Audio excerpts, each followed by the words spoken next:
लोग वोट डालेंगे, चाहे 4 लोग और 5 लोग वोट करेंगे, उसके बाद जो नतीजा आएगा वो लीडर होगा। लेकिन अगर चुनाव में इस तरीके की चीजें सामने आएंगी कि वोट नहीं डाले, तो ये कैसी जीत और कैसी हार। देखिए मैं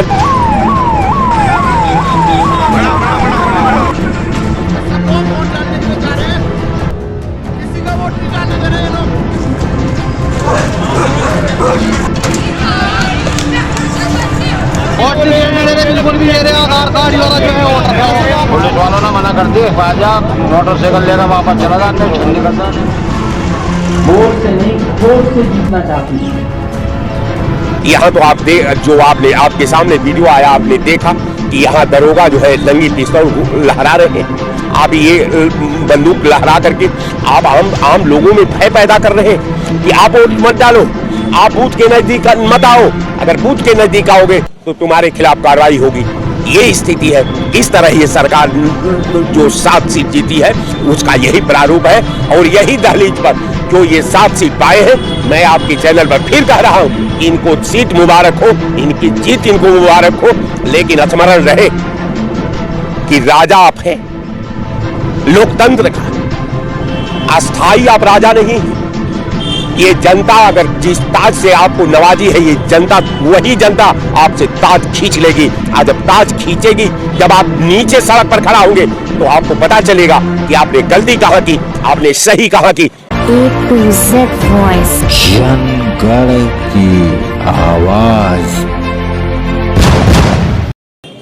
दोस्तों, उपचुनाव को लेकर तमाम जो है वो तर्क सामने आ रहे थे। और कहीं अखिलेश यादव जो हैं वो पीडीए पर डटे हुए थे और कहीं भाजपा को ये विश्वास था कि जो उन्होंने विकास किया है उन्हीं विकासों पर उनको वोट मिलेगा। क्या विकास हुए हैं, उन सभी मुद्दों पर चर्चा करने लायक है। फिलहाल उपचुनाव को लेकर हम आ चुके हैं आम जनता के बीच में। आम जनता की इस पर क्या राय है, जिस तरीके से उपचुनाव के नतीजे आ रहे हैं और जिस तरीके से पिस्टन वाली जो वीडियो सामने आई वो काफ़ी सारे सवाल पैदा करती है। कहीं लोगों का कहना है कि उनको वोट ही नहीं डालने दिया और वो भी पिस्टन के दम पे। तो तमाम सवाल है, तमाम जवाब है। जनता क्या सोचती है, हम जनता से ही बातचीत करेंगे। जय हिंद दोस्तों, मैं Zainab Akhtar Khan A to Z voice में आप सभी का स्वागत करती हूँ। क्या विचार रख रहे हैं उपचुनाव को लेकर? सीधा सवाल।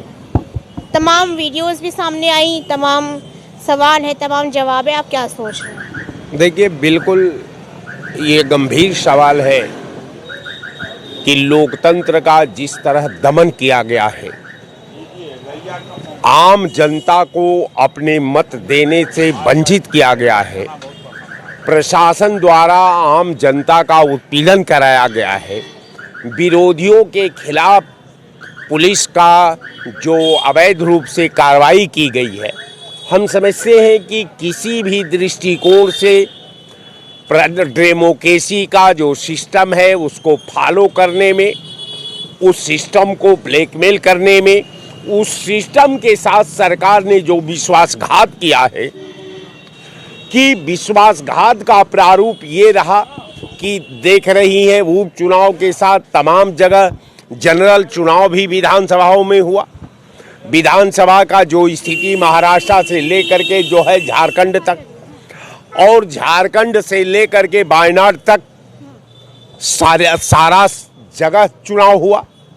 चुनाव में मैं मानता हूं कि सरकार जो है एन केन प्राखिर उत्तर प्रदेश के उपचुनाव में जो आम लोगों का जो रिजल्ट जिस रूप में देख रहे थे कि जो आम जनता द्वारा चुने गए लोकतांत्रिक जो एमएलए होते हैं, जो प्रतिनिधि उनका होते हैं, जिस रूप में वो चाहते थे, वो उनके रूप का, उनके सोच का, उनके विश्वास के विपरीत रिजल्ट आया।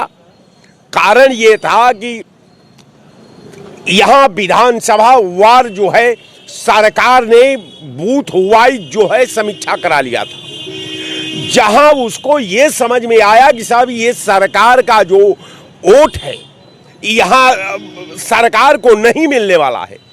उस बूथों को मार्शल की तरह पूरे बूथ को पुलिस छावनी में बदला गया और वहां उस बूथ के मतदाताओं की स्थिति ये रही कि हजारों की संख्या में लोग आए और अपना वोट नहीं डाल पाए। वो बैनर वापस हो गए।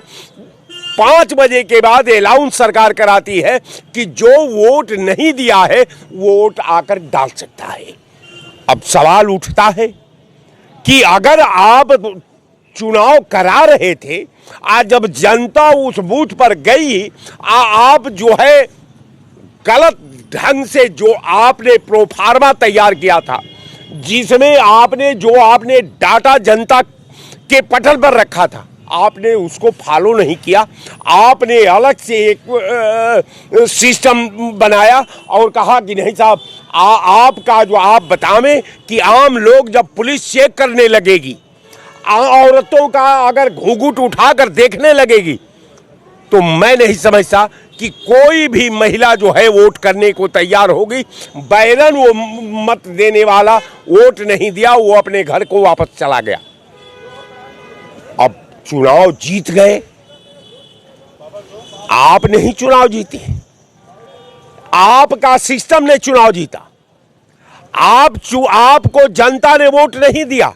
जो वोट आपके विरोधियों का था, आपने वोट अपने ताकत से, अपने सिस्टम से, अपने पुलिस से, अपने सारी एजेंसियां लगा करके आपने मतदाताओं का वोट देने से वंचित कर दिया। और जो आपका वोट था उसको आपने पोल करा दिया। पोल कराने के बाद आप चुनाव जीत गए। अगर यही प्रक्रिया रही, ये बड़ा खेद का विषय है कि सरकार कोई अस्थाई नहीं लोकतंत्र में होगी। सरकार आज आपकी है, कल दूसरे की होगी। अगर मान लीजिए कि अगर जो आप परंपरा रखेंगे, कल दूसरी सरकार आएगी तो आप ही के परंपरा को फॉलो करेगी। जब आपके परंपरा को फॉलो करेगी तो हम समझते हैं कि आपको ऐसा रूप सरकार का देना चाहिए, ऐसा मापदंड एक मानक बना करके समाज के पटल पर रखना चाहिए कि भाई एक राजा दूसरे राजा के साथ जो व्यवहार करता है, आपको वो व्यवहार करना चाहिए। लेकिन आपने नहीं किया। आपने केवल जनतंत्र का गला घोटा, अपने सिस्टम के बल पर, अपने ताकत के बल पर, अपने पुलिस के बल पर, अपने सारी एजेंसियां के बल पर आपने 7 सीट जीत लिया। अच्छा, ये भी मतलब कहा जा रहा है कि जो वीडियो सामने आई है पिस्टन वाली, उसमें ये भी कहा जा रहा है कि ये एआई की मदद से बनाई गई, आर्टिफिशियल इंटेलिजेंस की मदद से बनाई गई है, सिर्फ जनता को गुमराह करने के लिए बनाई गई है, जबकि उसमें साफ दिख रहा है कि किस तरीके से महिलाओं को रोका जा रहा है वोट देने से। देखिए, मैं बार बार आपके तमाम आज चैनलों पर कहा, हमने कहा कि देखिए, ये विशेषकर महिलाओं का, नंबर 2 पर अल्पसंख्यक महिलाओं का, जो अल्पसंख्यक मतदाता जहां है, जिस बूथ में है, उनको एन केन सरकार ने उत्पीड़न करा करके उनको वोट से वंचित कर दिया। उनके दिल में भयक्रांत की स्थिति पैदा कर दी। उनको ये लगा कि वोट देने में हम फंस सकते हैं। वो मतदाता वोट अपना नहीं दिए, वो अधिकार से वंचित रह गए। वो बूथ तक गए ही नहीं, बूथ पर गए, पुलिस ने अपना कार्रवाई शुरू की, वो लोग बैरन वापस चले गए। तो ये दुर्भाग्य लोकतंत्र के लिए, दुर्भाग्य सरकार की कार्रवाई है। चुनाव का मतलब ही होता है कि अगर कहीं पर भी हम चुनाव का नाम ले लें किसी भी प्लेस पर, तो चुनाव का मतलब ही होता है कि लोग वोट डालेंगे, चाहे 4 लोगों 5 लोगों वोट करेंगे, उसके बाद जो नतीजा आएगा वो लीडर होगा। लेकिन अगर चुनाव में इस तरीके की चीज़ें सामने आएंगी कि वोट नहीं डालें, तो ये कैसी जीत और कैसी हार। देखिए मैडम, सीधा इसमें फंडा ये है कि उत्तर प्रदेश की जो 9 उपचुनाव है, वहाँ की जनता, वहाँ के नौजवान, वहाँ के मजदूर, वहाँ की महिला, वहाँ का दलित, वहाँ का शोषित, वहाँ का पीड़ित चुनाव हार चुका है। और केवल सरकार अपने बाहुबल के बल पर सरकार चुनाव जीत ली है। बस यही उसका फैसला है। और यही ये इस चुनाव के नतीजों से और चुनाव में जो हुआ, इन सब चीज़ों से क्या 2027 के चुनाव पर असर पड़ेगा क्या? देखिए, उसमें हमारे समझ से कोई असर नहीं पड़ेगा, इसलिए कि वो जनरल चुनाव होगा, लेकिन अब उस समय तमाम समीकरण भी बदलेंगे, तमाम पार्टियों का गठबंधन का शक्ल और स्वरूप भी बदलेगा। उसमें बहुत लोग आएंगे गठबंधन में, बहुत लोग जाएंगे, लेकिन हम अब 2.5 साल पहले का बात, हम कोई भविष्यवक्ता तो है नहीं, कोई ज्योतिषाचार्य तो है नहीं, लेकिन हम 2027 की बात 27 में कर लेंगे।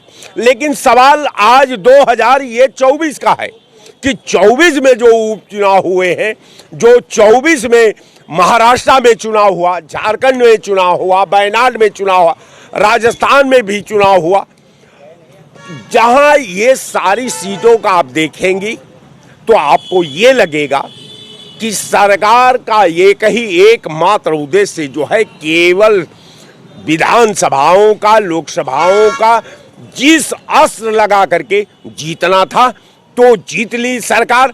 अब कहने का मेरा मतलब कि महाराष्ट्र की आप बात ले लीजिए, महाराष्ट्र कैपिटल जगह है, महाराष्ट्र चूंकि हिंदुस्तान के सारे बड़े उद्योगपतियों का निगाह महाराष्ट्र पर है, तो महाराष्ट्र आपका नाक था, आपने अपनी नाक को बचा लिया, अपने सारे उद्योगपति उसमें सुरक्षित आपके हो गए, तो वहां तो उद्योगपति जीत गए, सरकार भी जीत गई, लेकिन वहां की आवाम चुनाव हार गई। और उस आवाम का जो आपके कुकर्म का जो बयार बहेगी, उसका देश उसका खामियाजा भुगतेगा, देश उसको की जनता भुगतेगी। तो कहने का मेरा मतलब कि इनके बंधन में मत जाइए, इनके ये में मत जाइए। रह गया सवाल कि जश्न मनाते हैं, एक जगह आपने जीता, दूसरे जगह कांग्रेस ने जीता, तो यहां तो लड़ाई बराबर हो गई। अब रह गया सवाल कि उपचुनाव में भी आपसे ज्यादा कांग्रेस ने चुनाव जीता।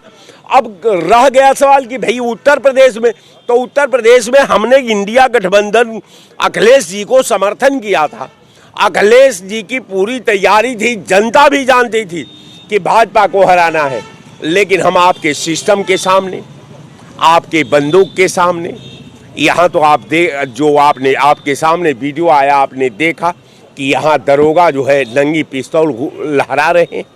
आप ये बंदूक लहरा करके आप आम लोगों में भय पैदा कर रहे हैं कि आप वोट मत डालो, आप बूथ के नज़दीक मत आओ, अगर बूथ के नज़दीक आओगे तो तुम्हारे खिलाफ कार्रवाई होगी। ये स्थिति है।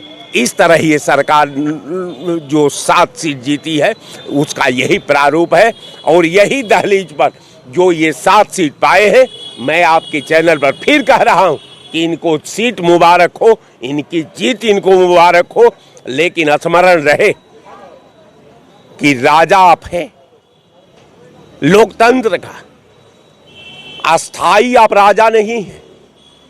ये जनता अगर जिस ताज से आपको नवाजी है, ये जनता, वही जनता आपसे ताज खींच लेगी। आज जब ताज खींचेगी, जब आप नीचे सड़क पर खड़ा होंगे तो आपको पता चलेगा कि आपने गलती कहाँ की, आपने सही कहाँ की, लेकिन तब तक आपका समय बदल चुका होगा।